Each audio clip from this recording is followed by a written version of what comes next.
According to new research from Amazon Ads and Skift, 97% of travelers will take a leisure trip in the next year. These customers are looking for more than a deal. They're looking for a new experience. Travelers discover destinations through entertainment, recommendations, and everyday moments, with 1 in 4 finding their next destination while streaming shows and movies. That's where Amazon Ads comes in. Amazon Ads Solutions empowers advertisers to engage travelers across Prime Video, Twitch, and shopping channels with personalized messaging that inspires and converts. Ready to transform your travel marketing? Visit advertising.amazon.com to learn more. Welcome back to Good Morning Hospitality, where today we are jumping in. It is December 1st, and we're covering the news around what happened in the industry last week, where Evolve acquired 1,000 homeowner contracts from Costco. We're also going to look at some counterintuitive moves happening with luxury escapes. And of course, we got some fun future of vacation rental stats coming up with Jamie Lane. So jump right in, grab that coffee, and let's begin.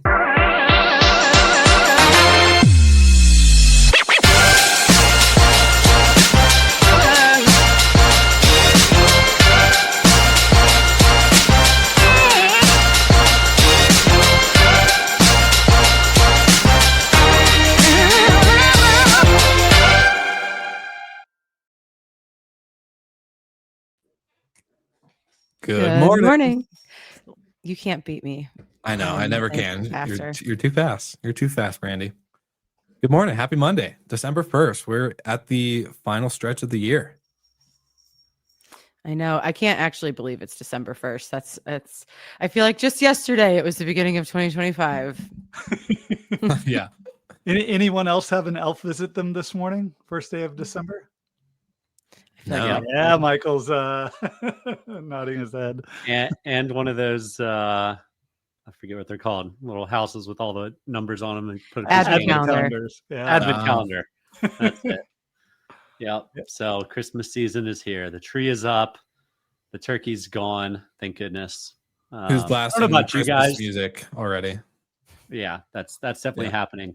I don't know about you guys, but turkey is one of my least favorites, but you can feel obligated to eat it. It's actually really, my stepdad makes this really awesome like turkey broth after like the day after. And that's really what I'm here for. Just like, and I have a bunch of it that I brought home. So it's like, it's just like, that's the turkey itself is like means to an end, you know? Mm-hmm. We had some excellent leftover turkey enchiladas last night that were... Yeah. Drown that turkey in cheese. Yeah. Anything to get rid of the dryness. Yeah.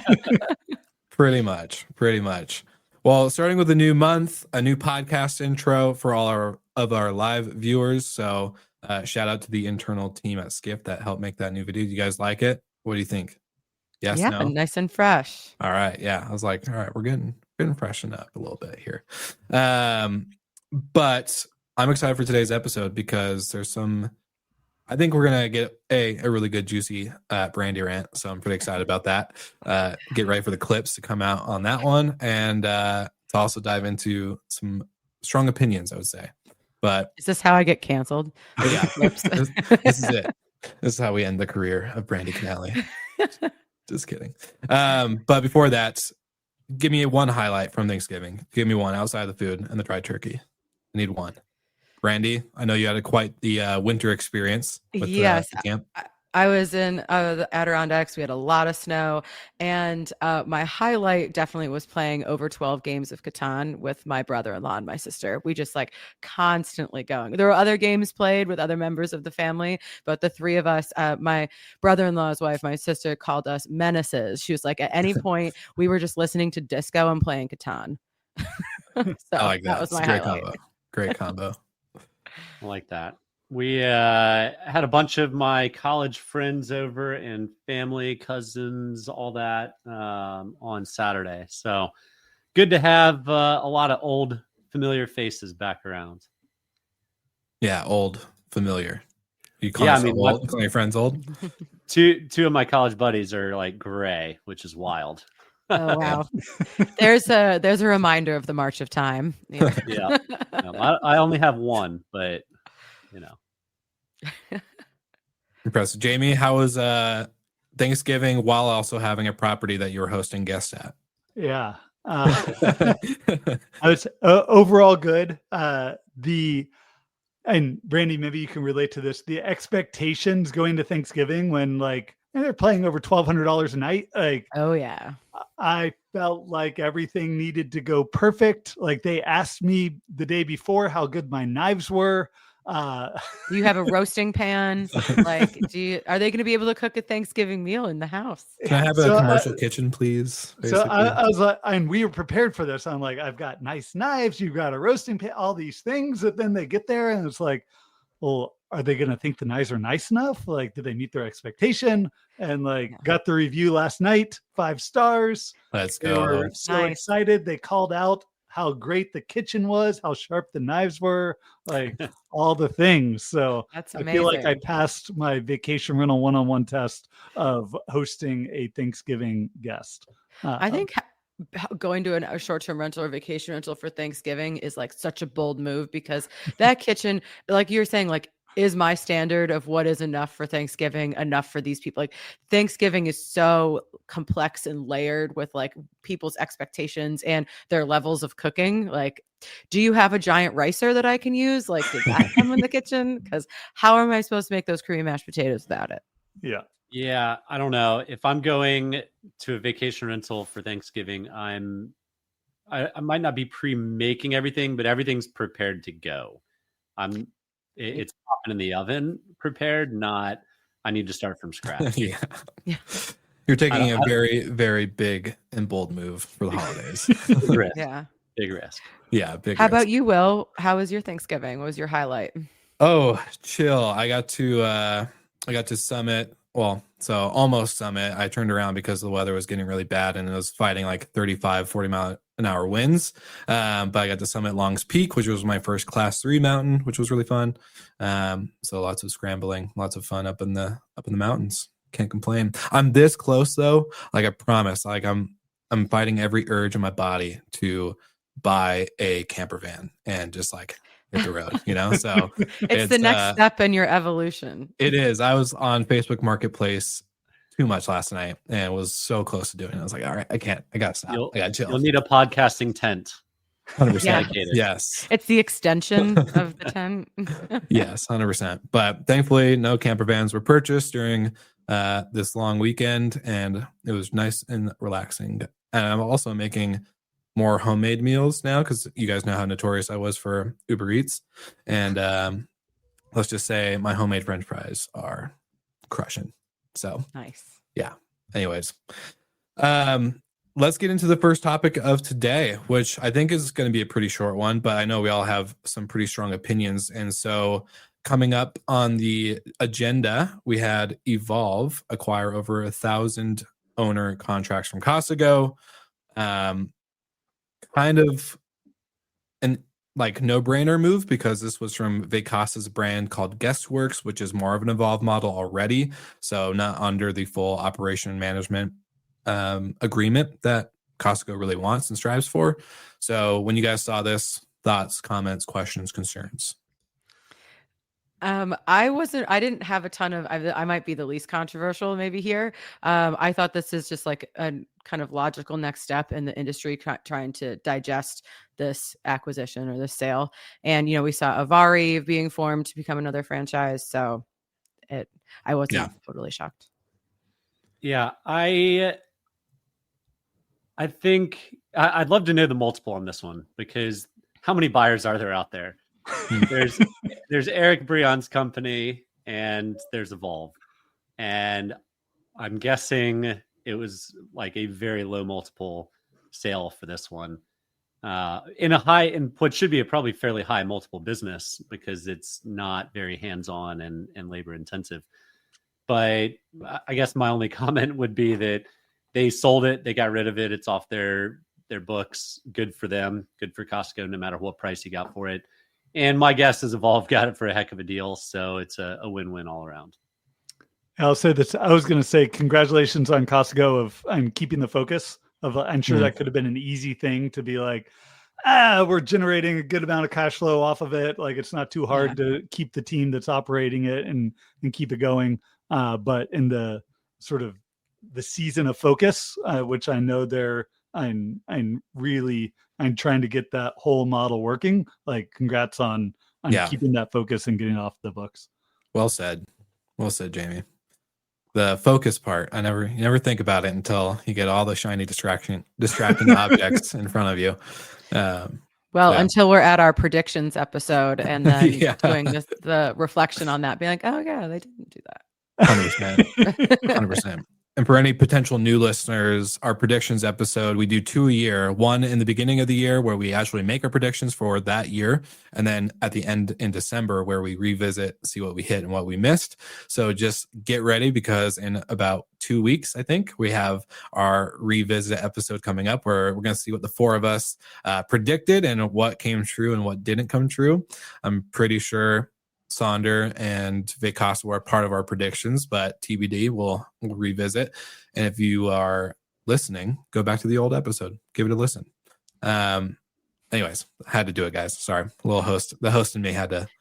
Yeah, of course, a little sprinkling of something's coming. Yeah, put that promo in there. But yeah, very good point, Jamie.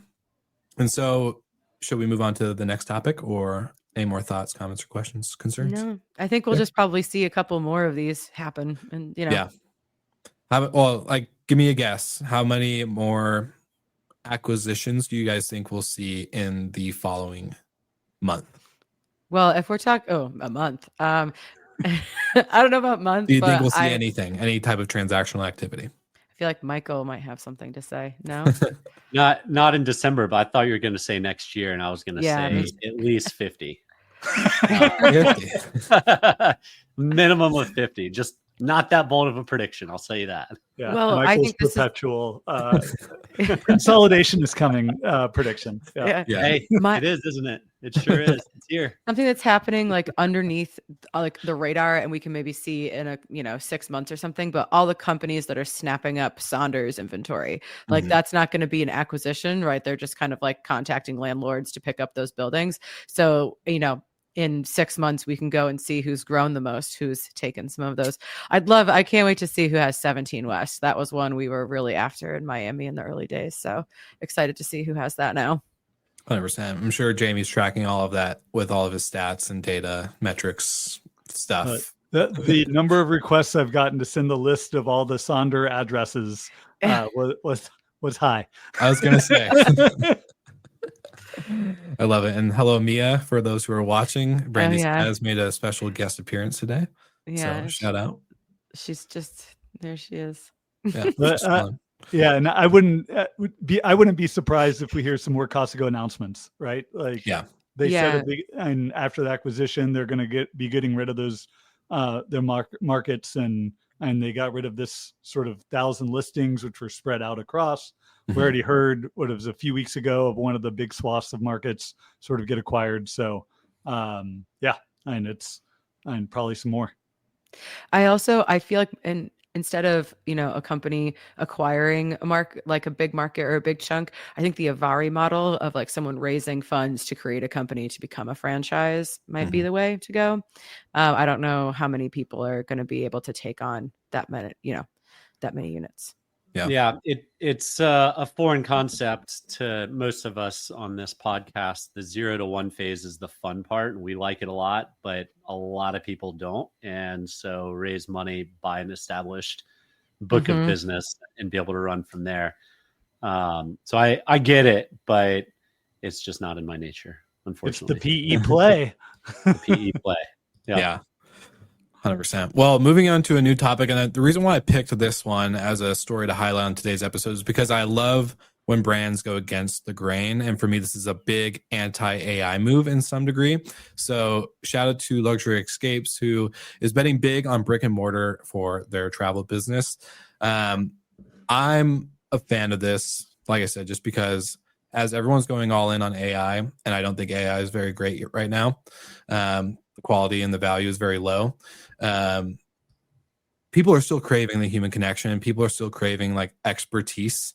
And right now, AI is very much general. It's a very big generalist. I would say there's no AI expert, even with all these segmented AI tools or whatever. they're all based off of the same core structure, like foundation of ChatGPT, OpenAI. So I think this is great. Thoughts, comments? Yeah, I love it. I get my energy from people. The whole digital world is getting better to a point that lives are simpler. But I think my fear with this brick and mortar concept is that it's a few years too early. So I like the play. I like the long-term vision. I just don't know how successful it's going to be in the first couple of years. Yeah. Sorry to interrupt. Just can I get your take on what was listed in that article around the growth in booking price, like from 2000 to 35 to 4 to 6? Yeah, it's not that you can make more money by having in-store bookings. It's changing enough consumer behavior to having them actually go inside the store, right?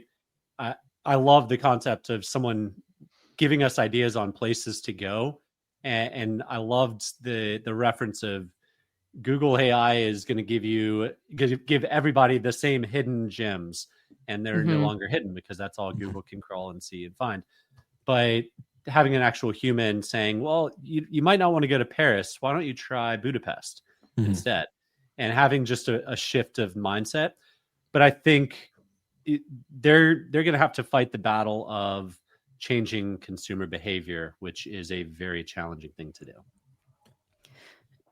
Yeah, I've been seeing a lot lately on like the changes. It's not necessarily changes in like overall consumer behavior, but in the behavior of like the super wealthy. And there's been a couple of articles just about how the new things that are like luxury items are time, convenience, efficiency, personalization. And so I see this, I mean, as like tapping into the more like upper middle class and higher level. I agree with Michael that like it's going to take time to get people to actually like walk into a store.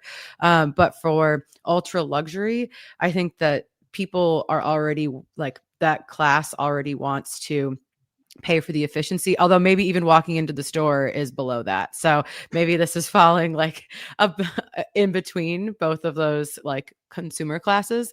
But I think that there is like a certain level of consumer that just wants, that is paying that. Like now there's like another type of luxury, which is this full service offering. Yeah. Brandy, do you follow, or any of you guys, the Travel with Livy? She's like this luxury travel agent that like serves the ultra wealthy, and she like has videos on TikTok and on Instagram of like her interactions with these like I'm going to now. Yeah, I've seen a couple on Instagram, but I don't follow. But and it was part of the point I was going to make was, and you see it with the luxury, but you also see it with just Gen Z and even millennials in general, of sort of the pushback of the digital, of like going back to analog, going back to things, how things used to go. And when digital travel first started, it was amazing. Like I have all this information at my fingertips. I can book now myself. I don't have to go through a travel agent. I can find hotels. I can do all this stuff. And now like every single bit of information is at your fingertips. And then you spend a day, 2 days, 3 days, a week sort of planning this trip, when you could have someone plan that ultimate trip for you. And what's really unique about the travel segment is like you can essentially do it for free, because there's so much money between like that can happen for the like the hotel sort of paying for that booking, all the things that sort of go into it essentially be a free experience. And especially when you're able to tack on all the experiences, things like that, like I think it's a great way to really increase the experience and ultimately the amount people spend. Yeah.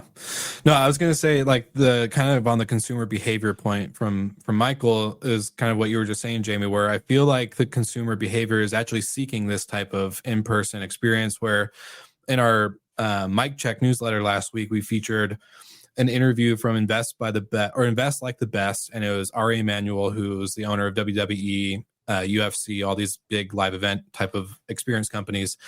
And I do think with the amount of, from COVID to now this big push of AI and just the amount of consumption we're all doing on our phones and screens and digital in general, that the live event, the live experience, the actual in-person piece is so much more valuable right now. And it's the anti-AI move, right? Because like AI can only do so much until it get, like Brandy was saying, like until it involves boots on the ground or until it involves that human piece. And I think that's what a lot of us are craving right now. It's like, oh my gosh, we just got inundated with all of this AI and digital and, BS, in my opinion, in a lot of ways. But like it is now, I think these experiences, these live in person pivots where, Luxury Escapes is betting big on brick and mortar. Maybe, Michael's right. They're early, but I think people are craving, they're seeking it out. And so having that option, super important. Yeah.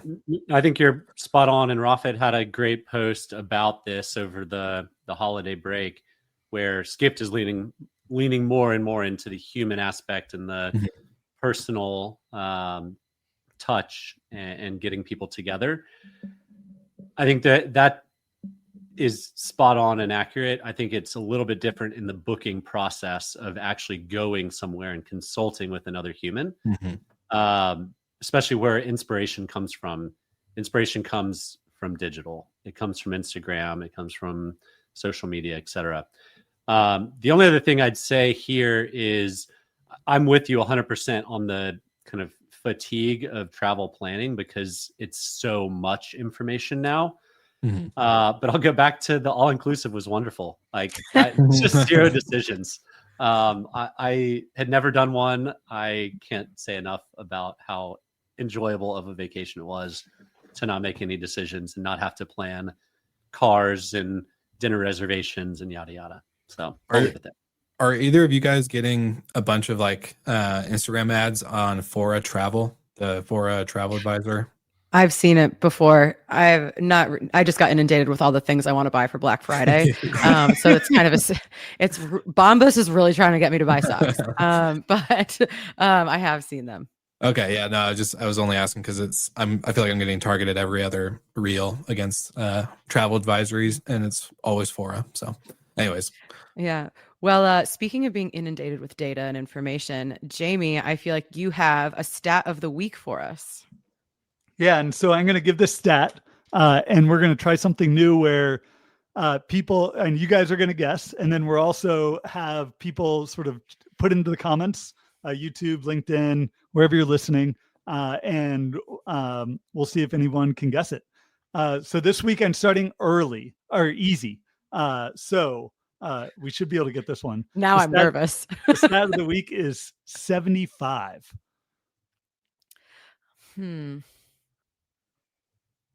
75 million travelers. I'll get 75%. Okay. Just 75 is all we get. 75%. I want to say occupancy, but that just doesn't sound right. Yeah. Occupancy for the rest of the year. But it's for a time period. For the holiday week of Thanksgiving. For Thanksgiving weekend, the 3-day period, Wednesday, Thursday, Friday, we had a 75% occupancy in the US, which was down from 75.8% last year.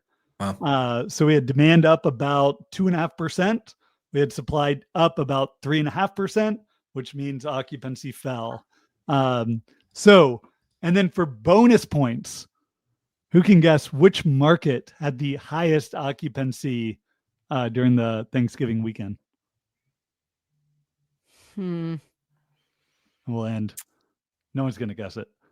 Number 1 was Broken Bow, and number 2 was Gatlinburg Pigeon Forge. I was actually going to go with Broken Bow. I was thinking Gatlinburg. I just had coffee with Tom Goodwin from Mount Laurel Chalet, so that's what. Broken Bow is the loose cannon of all STR data. Shout out to Paul and Chloe for their guesses.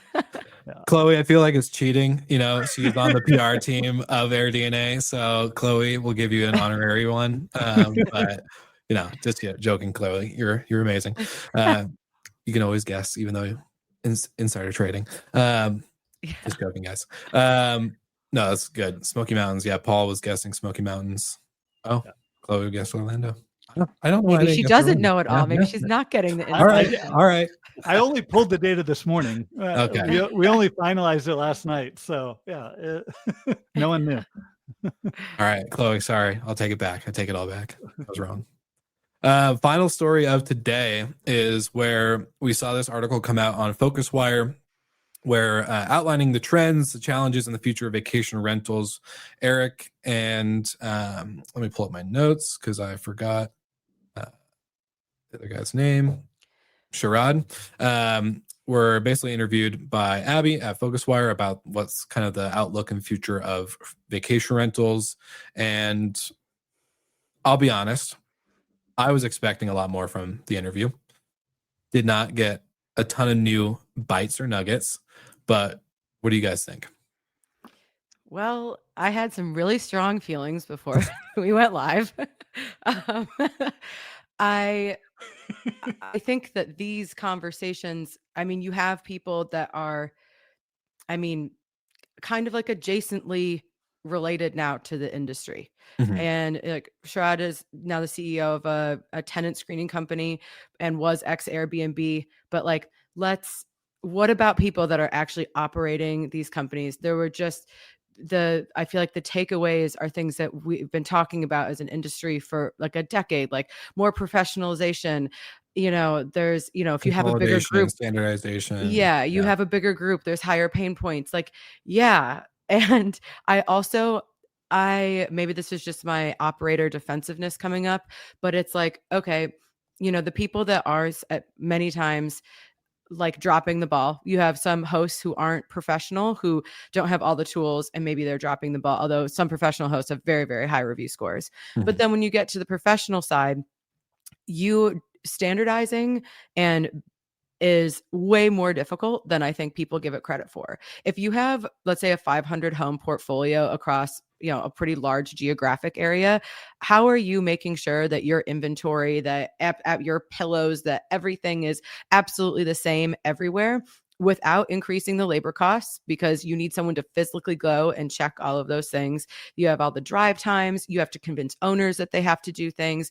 You have like every single guest, like a guest could take a fork every stay or take a pepper shaker. And, like there's so many physical like challenges to making sure that to standardization, and not saying that that's something we shouldn't strive towards, but I am a little tired of being told by people that aren't in operator positions that we need to standardize without any like, okay, so then give me some solutions, because labor is getting more expensive. The cost of everything is getting more expensive. So I can't add more people to get into all of these. I can't ask the cleaners to do everything because those costs are already getting astronomical. And you just like, from a time perspective, can't do all of that. So, and it's not just from this interview, but like in general, instead of yelling at operators that we need to do better and be more professional, like how do we get hotel-like professionalization when we don't have that kind of centralization? We might not have the funds, and the cost of everything and the time is so much more than it is in other industries. So Brandy rant, Brandy rant, Brandy rant. I'm not sure I want to go next, Yeah. but I will. Brandy, the call for standards and professionalization is not a personal one towards you. I know. You do a great job. And yes, resources are limited in short-term rentals as compared to hotels in most cases. But that said, I think the call to standards and professionalization is more squarely directed at Airbnb, because there has to be an improvement of what you get from property to property. We went to Mexico as a group, and in our Airbnb, there was a camera in the living room. We told them ahead of time that who we were and what we were coming for, and there was a camera in the living room. There was one key for 4 people. It just was not up to professional standards. Yeah. That stuff is easy, Brandy, right? Like making sure that there's 16 forks instead of 15. Those are details and those are tough. Getting the basics like is an absolute must. And if you can't do that, then you don't belong in the industry. Yeah. And I'm not, I think I come from not just my personal experience, but like operators in general, and seeing what's happening in terms of like how difficult it currently is to run these businesses on the ground. I do like things like cameras in the living room. Yeah. And there are certain things like I'm learning now how to deal with more individual owners. And that's a whole other sea of problems. Mhm. Because like, how do you get someone to like not demand that you use their sheets or bath mat? And like, they're like, but I love this bath mat. Like it's, it's like, so yeah, there's all these, I do agree. It's not just aimed at these like necessarily inventory level things, but with Airbnb, our example was a professional host, but a lot of those are individual hosts, and they're not the ones that are invested in watching a Focusrite interview for the most part. I'm going to blanket statement. So I guess the question is then, how do we access all of them? Airbnb is the one that has their ear, more or less. Yeah, I was gonna say, even people not even watching the Focus Wire interviews. A lot of hosts don't listen to this show, right? Like we have a lot of professionals that listen to the show, the Costco's, the bigger, brands that actually have employees and headcounts and real top line like revenue, not just like, my parents who bought a place in Orlando and are trying to rent it out to get the top Disney traveler, it's really a different thing. And so when you are calling out standardization and professionalism, I think is really important, Brandy, like what you said, though, to really give key examples. You can't just say it because it's a buzzword and then move on.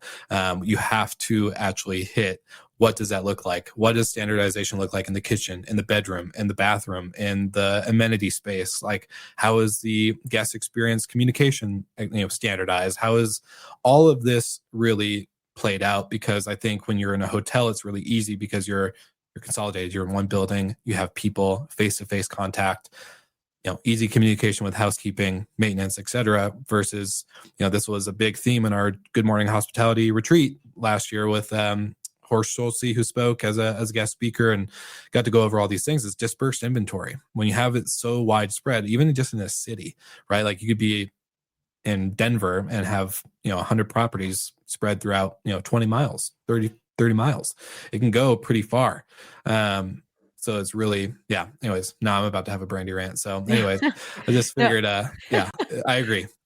Yeah, and I guess when we talk about professionalization and standardization in the industry, I think we need to, like, in general, when we talk about this, though, those are just such blanket statements. Like, what are the actual action items? What are some suggestions instead of demanding that it happens? Like, how does that happen? And what are some, and Airbnb, what are their suggestions to get individual hosts to not, to provide more than one key? How can you mandate that? You know what I mean? So it's like, let's have some action items instead of just saying the same thing over and over.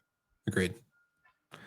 I don't know if it's on Airbnb though. That's my one thing. When Michael said that, I don't think we should let the OTAs tell us what the standardized method is, right? Like they're a tech company.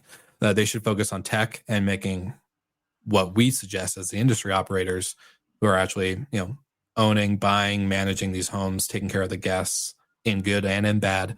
That's my take, but I don't know. It has to start somewhere. So if the OTAs can get on board with that, then that's a great start. Yeah, it has to be collaborative, because if Airbnb, for example, keeps chasing supply, and demand is up, but everyone still loses because they've overchased supply and demand hasn't followed in equal. That's the toughest part of a marketplace.